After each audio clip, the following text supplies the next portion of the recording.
नमस्कार दोस्तों, आप देख रहे हैं सिटी स्कूप और मैं हूं आपके साथ एडवोकेट हर्षवर्धन सैनी। दोस्तों, कोरोना वायरस के इस माहौल में हम समझते हैं कि आपके सामने काफ़ी परेशानियां होंगी। आपको उम्मीद थी कि 14 अप्रैल के बाद शायद लॉकडाउन में कुछ रियायत मिलेगी।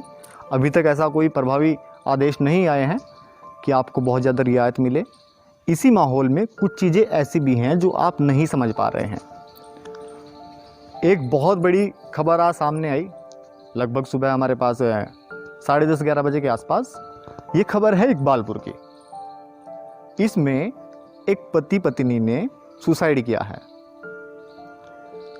आप बड़े ध्यान से सुनिए, क्योंकि अगर आप ये बात समझ पाते हैं तो ये आपके लिए, आपके परिवार के लिए बहुत अच्छा है। सुसाइड उन्होंने किया सुबह, और छोटी मोटी कहासुनी हर घर में होती रहती है, लेकिन लॉकडाउन के माहौल में सबसे बड़ी जो समस्या है, जो मुझे लगता है, वो ये है कि ना तो पत्नी घर से बाहर निकल पा रही है, ना पति घर से बाहर निकल पा रहा है। उनकी शादी को यकीन कीजिएगा अभी 1 साल भी नहीं हुआ था, और वो घर में छोटी मोटी बातें होती रहती हैं। जब पूरे दिन हस्बैंड वाइफ घर में ही रहेंगे तो जायज़ सी बात है, हर घर में छोटी छोटी बातें होती रहती हैं, हर घर में समस्याएं होती हैं। लेकिन इसका मतलब ये नहीं होता है कि इतने बड़े डिसीजन इंसान ले ले। हम समझ सकते हैं कि आप डिप्रेशन में जा सकते हैं। ये वक्त ऐसा है जब आपको अपने आप को एंटरटेन भी रखना है। आपको बहुत ज़्यादा डरना नहीं है। आप डिप्रेस्ड अगर हो गए तो समस्या आपके सामने ये आ जाएगी कि आप अपने जो फैमिली है उसको आप इग्नोर कर देंगे और आप समझ भी नहीं पाएंगे। आप कोरोना वायरस जितना खतरनाक है, उतना ही ये माहौल भी खतरनाक है, उतना ही डिप्रेशन भी खतरनाक है। आप अगर एंटरटेनिंग चीज़ देखते रहते हैं इस माहौल में, ज़रूरी नहीं है घर से बाहर निकलना। सब घर में रहते हैं और सब मैनेज भी कर रहे हैं। समझदार युवा थे, लेकिन उन्होंने ये कदम उठाया। मुझे बहुत दुख है इस बात का, और आज ये मुझे लगता है इससे बुरी खबर कोई नहीं हो सकती है। आप यकीन नहीं करेंगे, इकबालपुर की घटना है। मात्र 24 साल का लड़का था वो। आप यकीन नहीं करेंगे, शादी को 1 साल पूरा नहीं हुआ था, और आज उन्हीं की वजह से 2 घर बर्बाद हो चुके हैं। ये एक कदम आपकी जिंदगी बदल देगा, ये आपका घर बर्बाद कर सकता है।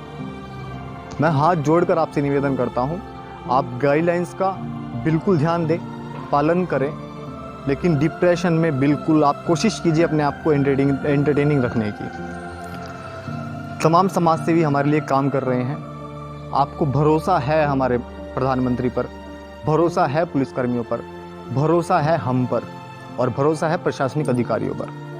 तो आपको बिल्कुल परेशान होने की ज़रूरत नहीं है। अगर इस तरह की कुछ छोटी मोटी बातें घर में होती भी हैं तो आपको अपने दोस्तों से वो डिस्कस कर लेनी है, क्योंकि मेरा ऐसा मानना है कि अगर आप अपने दिमाग का स्ट्रेस किसी माध्यम से बाहर निकाल देते हैं तो वो बहुत कम हो जाता है। इसके माध्यम अलग अलग हो सकते हैं। आपको कोई पैशन हो सकता है, आप सिंगिंग कर सकते हैं, डांसिंग कर सकते हैं, गुस्सा आए तो आप वो एक्सरसाइज कर सकते हैं, घर में छत पे एक्सरसाइज कर सकते हैं। आप किसी ना किसी तरह वो स्ट्रेस रिमूव करें। अगर ये सब कुछ नहीं कर सकते तो आप एक गेम खेल सकते हैं। ये भी ना कर पाए तो आप अपने मित्रों को अपनी समस्या बता सकते हैं। यकीन मानिए, आप कभी ऐसा कदम नहीं उठाएंगे। ये बहुत दुखद खबर है जो मैं आप तक पहुंचा रहा हूं, और इनके नाम मुझे बताना अभी उचित नहीं लग रहा है, मैं बताऊंगा भी नहीं। लेकिन ये बहुत सोचने का विषय है, और हम सबको ये बहुत गहराई से सोचना है। खतरनाक ये माहौल भी है। ये डिप्रेशन कोरोना वायरस से ज़्यादा खतरनाक है। उम्मीद है आप इस सभी बातों का ध्यान रखेंगे और प्रशासनिक व्यक्तियों का सबका सहयोग करेंगे। बहुत बहुत धन्यवाद।